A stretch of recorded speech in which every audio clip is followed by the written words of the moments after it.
Here we are in Visual Studio Code looking at a Jupyter notebook. You can see that the extension of this file is IPYNB. So this is an interactive notebook, and that means that what we've got in here are kind of sections that are, for example, Markdown here, and then sections that are code.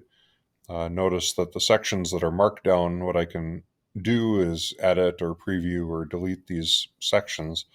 In the code sections, however, I can actually run the code.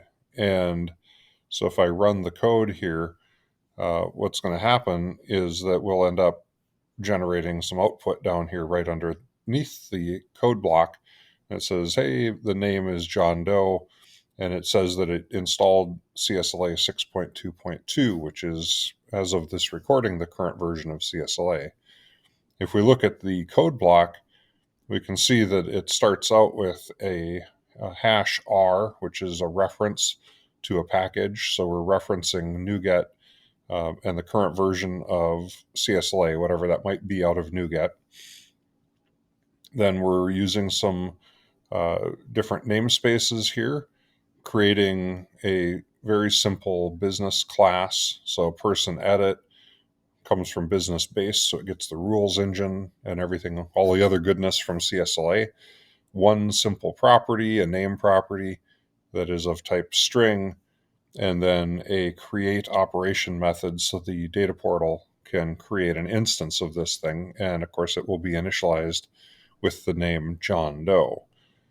And then here, this is kind of like the main. You can think of this code block like a console app almost. So we create a service collection, initialize the CSLA services, create the dependency injection service provider, use that service provider to get the application context, also use it to get an access to a data portal instance, and the data portal will be creating or interacting with the person edit domain type.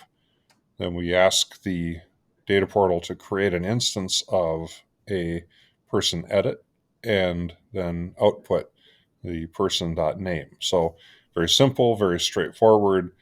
And the cool thing here is that you can see that this allows this mix of text and code.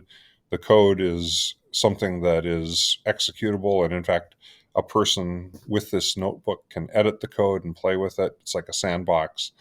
And so it makes for a really interesting way maybe to share documentation or examples of how to do certain things with, well, pretty much anything. But in this case, I'm looking at it from a CSLA perspective.